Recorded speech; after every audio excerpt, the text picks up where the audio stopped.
Hello everyone, welcome back to the shed.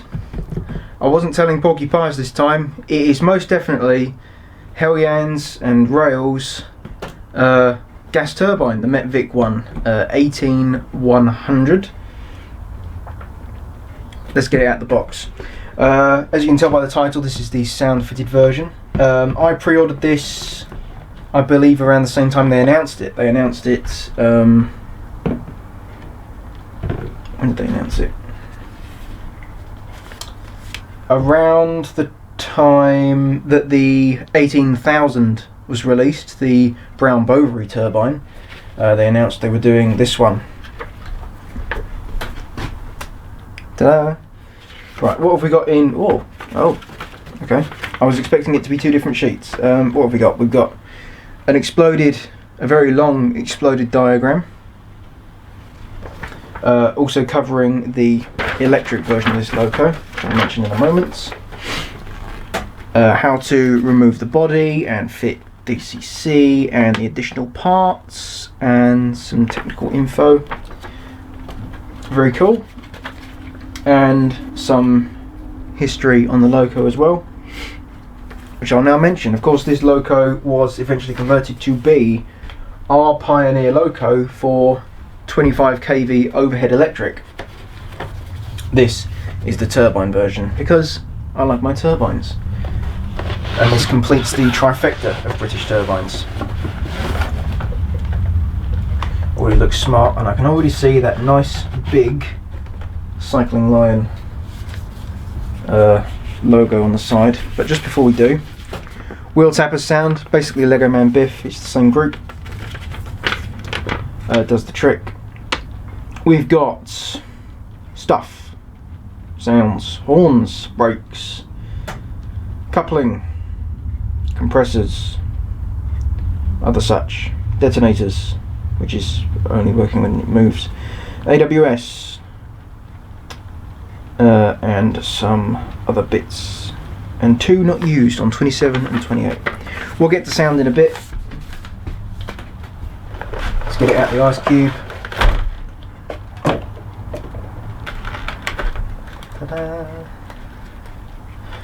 Just before we do, I'd like to note right here are the magnetic head code pieces.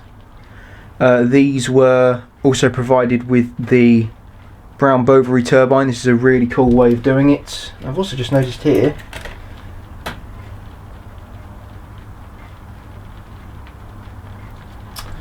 I'm not sure, but I'm wondering if those are etched numbers. Tell you what, have a look at the extra parts bit again.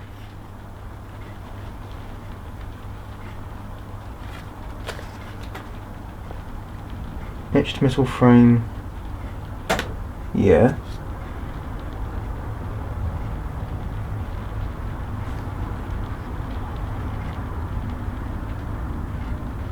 Yeah.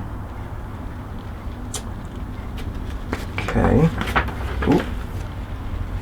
No, there's no real mention of those in the instruction. I wonder if those are etched or some kind of 3D printed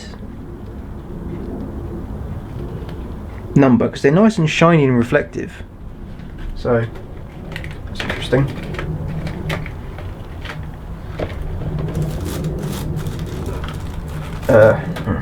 This isn't great. There we go.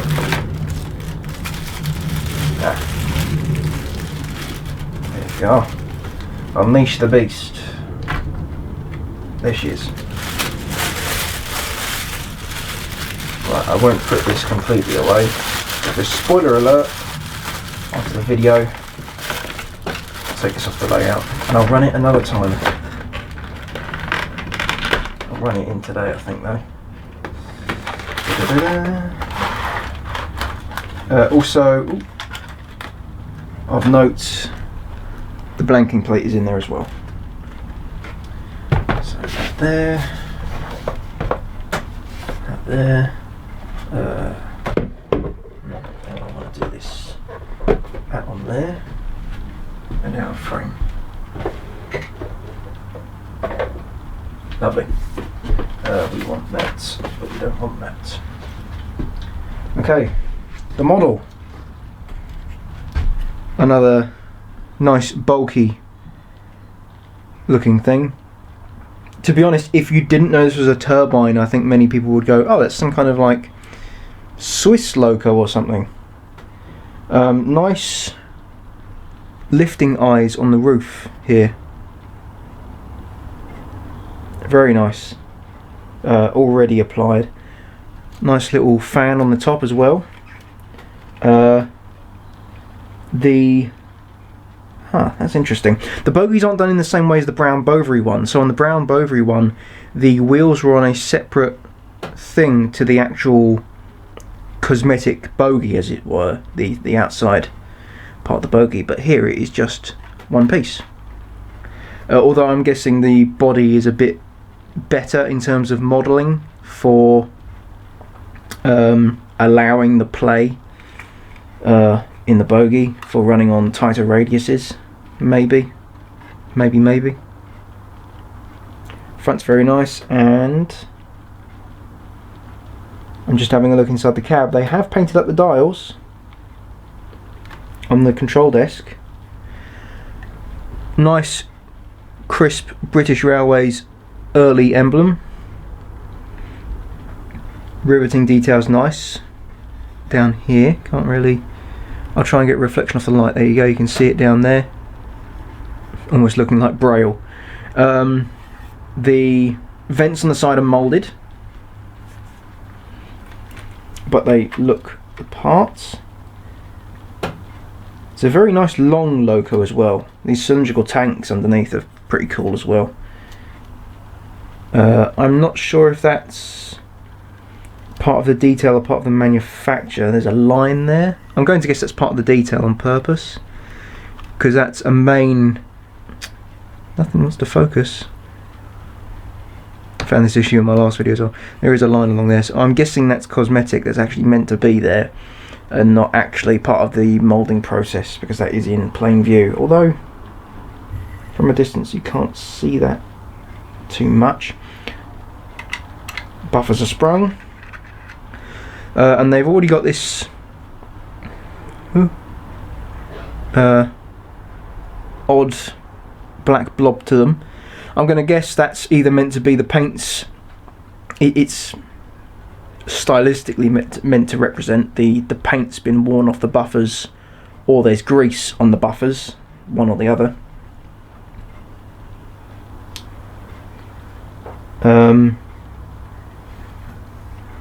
Yeah, I'm quite impressed. The livery's smart as usual, silver and black, and it'll certainly look the part with my other silver and black locos.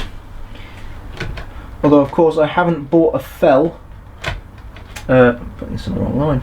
I haven't bought a fell, and I'm not going to buy the North British prototype, which eventually became the Class 15s and 16s.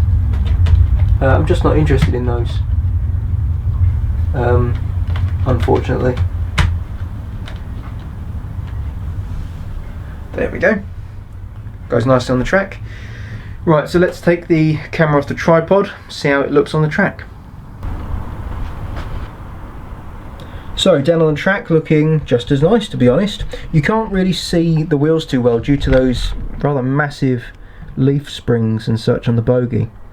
But it does look mighty impressive. It's very imposing. And you can really notice those lifting eyes on top of the loco.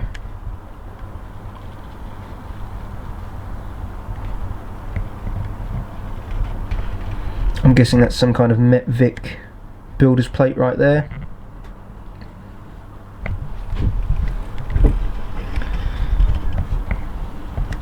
Nice separate handrail by the looks on the cab nose, and the windscreen wipers as well. Very finely done those.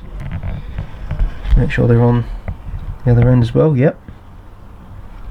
Looking very nice.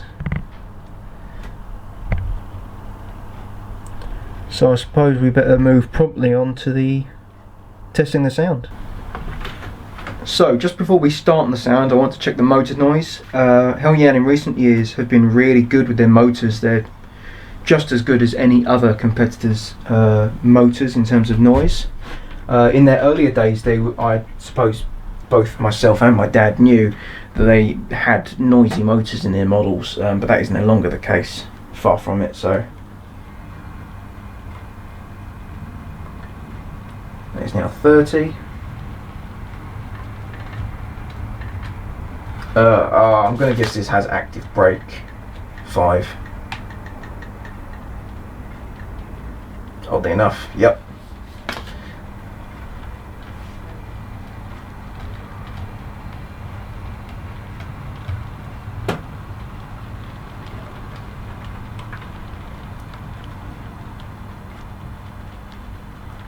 A little bit of motor noise, but it's not run in.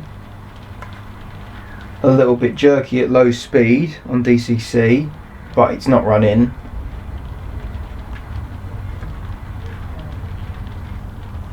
Okay, let's get it back in position. At moving that up to 20, and then even then it gets a little bit jerky. Okay. It might just need some running in, so we'll get to that eventually. Zoom, zoom, zoom.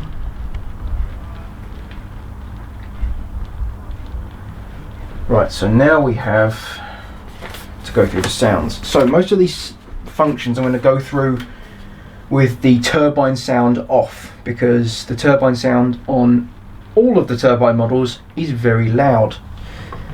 So straight away, see if we can do these without turning the turbine on. So that's marker lights. So I just want to make sure you can see that. Down at the bottom there by the buffer beam, you can see 2 front markers and 1 on the rear, and then I change direction and you can see down there a red marker, and on this end 2 white markers. Very nice. Okay, let's see if we can actually do the sound without turning on the main engine. No, I can't. Okay, well, I take back my comment. We're going to have to turn on the turbine, so here we go.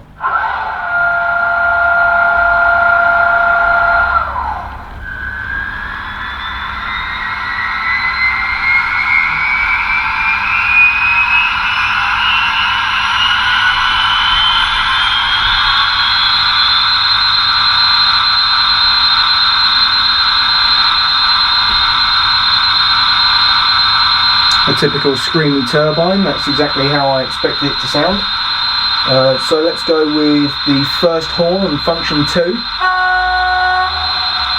and the second horn on function 3. So you've got low and the high.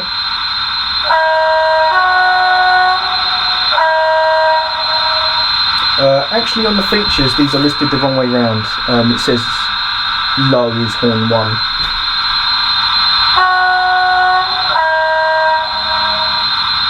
So really that should say low and lower.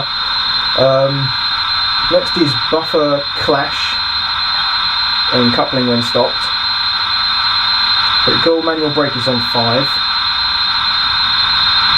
6 is emergency brake, so really stop you.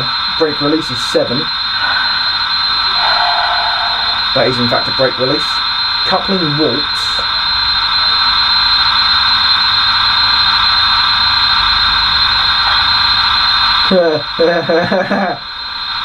That's very funny.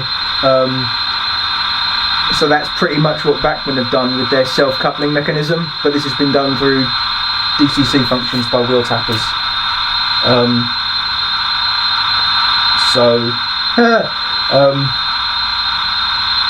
That moved it back a little bit, played the coupling noise.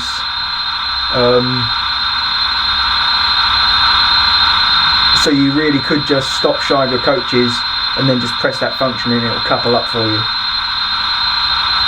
which is realistic. Guard twisted is on 10. It's a bit quiet, but it's definitely there. Cab controls used before startup. Should have checked that one. Does not work when loco is not moving. Should have seen that one. Oh well. Compressor is on 12.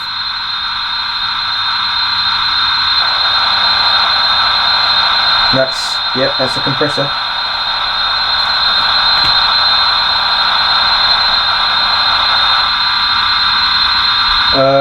13 is drive hold, so that's for when you're driving the actual loco around your layout. 14 is brake dump. So that is in fact a brake dump. Okay.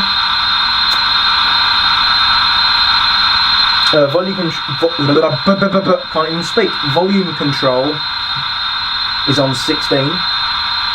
Fade sound is on 17. Detonators is speed dependent, so it has to be moving. Option 19 is cab room lighting. Oh yeah, look at that. The portholes lit up. That's very cool.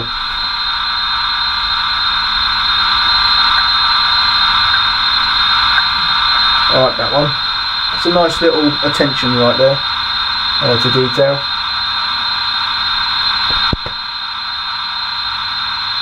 Cab light is on 20.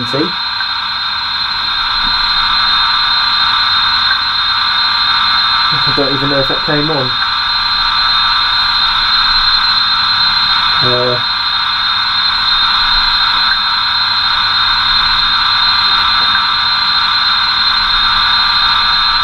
Trying to figure out. Oh, there we go. If you turn the headlights on, then the cab light works. So turn the cab light off. On. Helps if you press the right button. Off. There we go. AWS bell and horn are speed dependent, so I'll do those when I'm running the model around the layout. Coach door slams.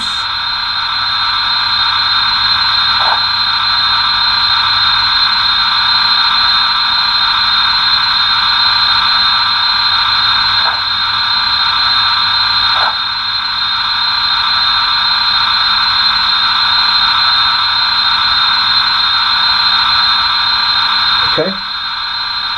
Then you've got Wheeltapper on 24.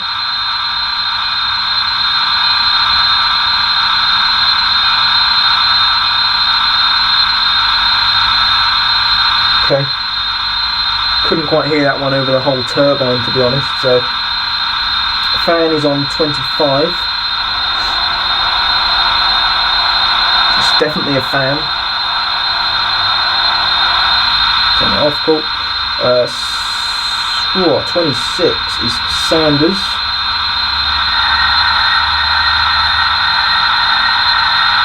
Yeah, I'll call that a sander. Okay, very cool. So let me just zoom out real quick. Ta-da!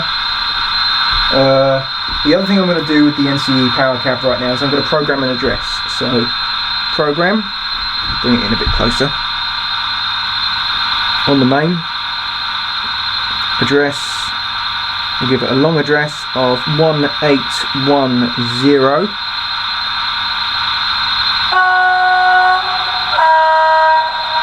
And it now has an address, nice and easy. So what I'll do right now is we can actually go through the shutdown of the noise. So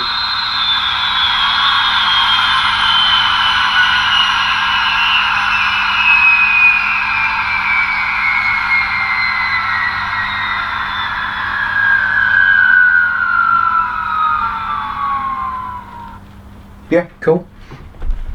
And I can actually give it some speed. Take it out the yard and we'll do testing with the point work.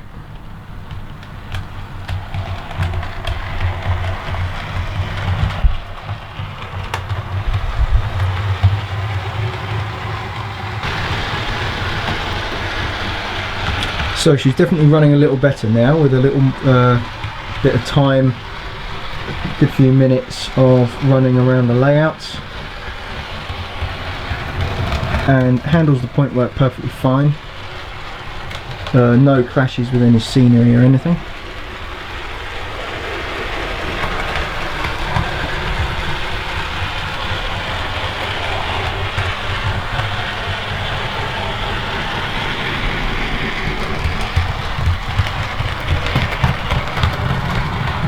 Perfect. So, now that we know she works perfectly fine around the layout, let's get some footage of it going around. You can really get the idea of how whining the turbine can be. So, brake release.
So that's the Metvik Western Region turbine by Heljan and Rails. A really nice model. As you saw in the clips, this thing did not look out of place at speed, and listening to the audio through the camera, this really does sound like a jet aircraft going by, which I think is the point. A lot of the gas turbine locos at the time did sound like that, because it's a gas turbine. Detailing's fantastic, sound profile is great. Wheeltappers always really do a really nice sound profile for odd stuff like this that doesn't really exist anymore. And they even do good steam sound, especially their Britannia 7MT. I've got their sound in my model. It's a really nice sound profile, and boasts a lot of the similar features to this, with like the AWS as well. The horns sound really good actually. I will note, as it was shutting down just then, the horn you sound was the real railway, not the model.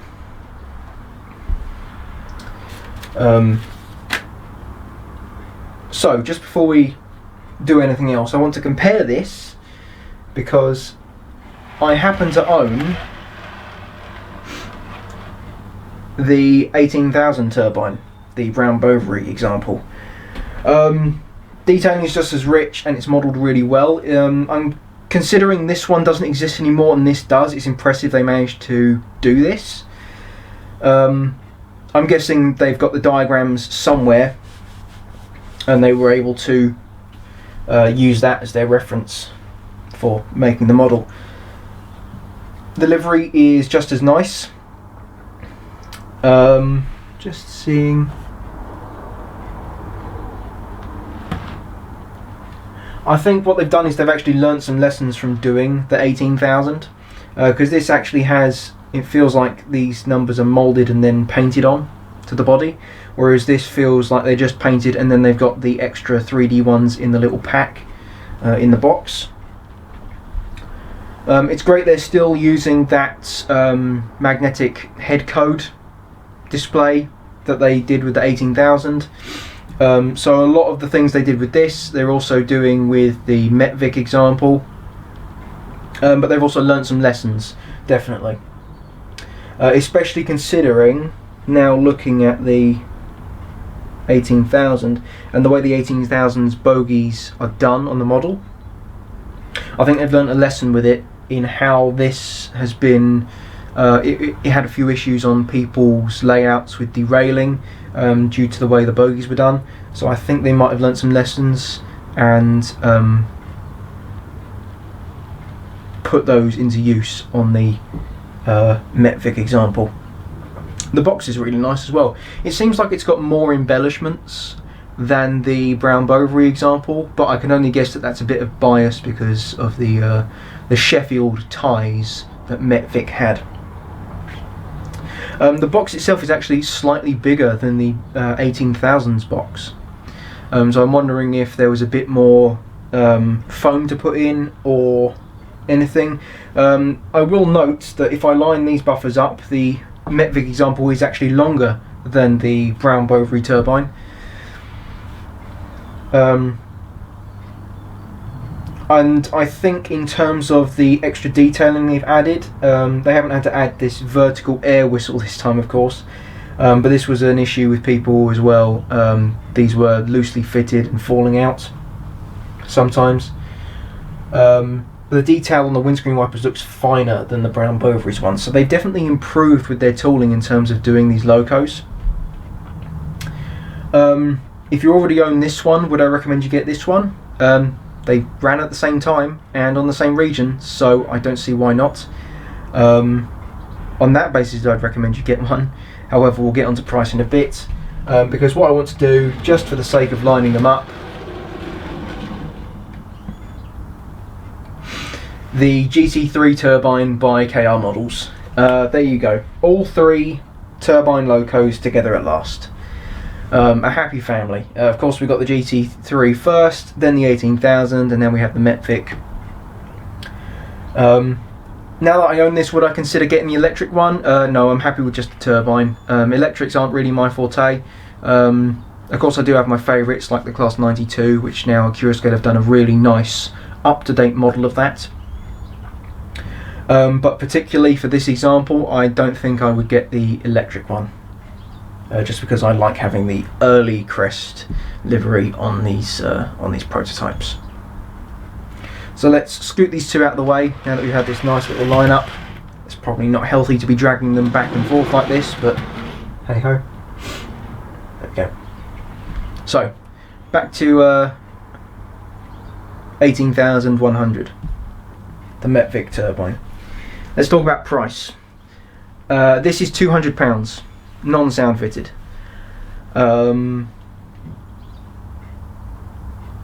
The sound option came as a separate thing, which you have to add separately to your shopping basket on the website, and they will fit it for you. The sound is £125. So let's talk about the base model itself for £200. It's a niche prototype, so I'm going to have to talk in the text of this being a niche prototype. I'd say £200 is fine for something like this, because this is going to be in low demand. Some people are going to want it, some people are just going to be not interested, and you've got to move these. You're making a product and it's obviously for profit. This isn't just to appease fans. This is something some people want, and it's an area that two different companies, Rails and Heljan, can profit from, but only in a sort of limited amount. After a while they can come back and go, oh, we'll do a second run, we've already got the tooling, we'll do another run because it's in demand again. That's fine. So £200 I'd say is perfectly fine for this. Considering this was done through Heljan, maybe it could have been a little less.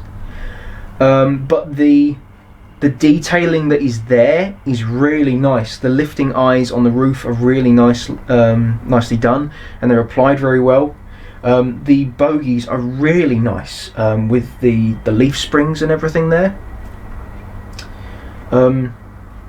And the sound profile's really good. So for £200 as a non-sound fitted model, perfectly fine in terms of this being a low demand prototype, I suppose. I wouldn't call it low demand because there is some demand, but I mean not as much demand as doing something like a Class 37, or one of the, I wouldn't call it mainstream, one of the main production British Railways classes. For a sound fitted example, total being £325. I think it might be slightly cheaper to buy the sound yourself and get the speaker yourself. I'm not sure what speaker is in here, but Wheeltappers sound is usually around the same price. I think there's a slight, I think it's slightly more expensive due to the fact that you are paying someone else to do it for you. Also, I'd like to note, no marks to the body, so yes, this was done very well, done professionally, and done very promptly as well. I believe payment for this was taken about a week ago. It was put in the, I wouldn't say the post, but it was sent via courier, and it arrived within a day of it being sent.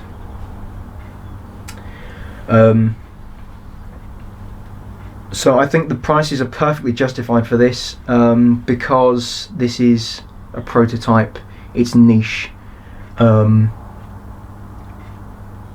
I think they're the same price if you want to go for the electric version. So you're getting just as much detail, if not more, because then you're going to have the pantograph and some extras to the roof. Plus it's a different roof profile, so they will have had to do another tooling for that, I believe, because I don't think this is any form of modular body. This is the body we've made for this. This is the body we've made for the electric. So in summary, a really nice model, really nicely detailed. Sound profile is fantastic, especially for something that no longer exists.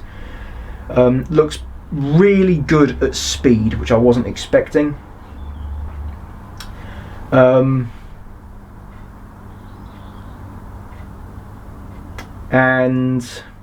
I think the price is right, to be honest.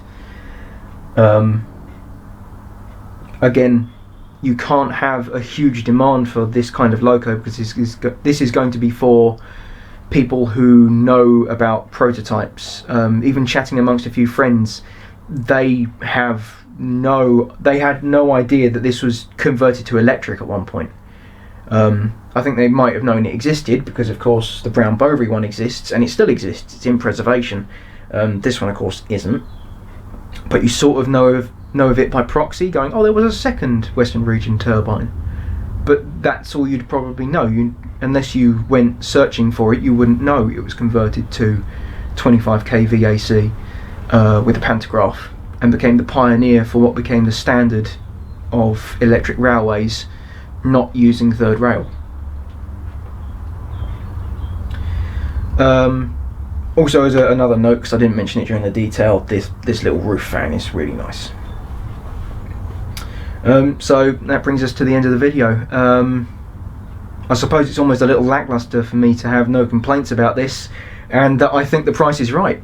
But if you have any counterpoints, or you have any questions about this model, do please leave a comment. I don't think we're really due any new models for a good while now. Most of the stuff is going to be coming in Q2 and Q3 of this year, so not until the summer really. But of course, who knows, I might end up getting something that's already been out for a while, but I want to make a video on it. I have been thinking in my head and mulling over the idea of doing a video on modelling Fastline, which is a rail freight company from the early and mid 2000s. But I think there's only so much you can say about that. Modelling it is relatively easy if you know where to look, so maybe making a little garden, that could be fun, and it'll be a bit of different content for the channel in terms of model railways. So until the next time we are in the shed, goodbye.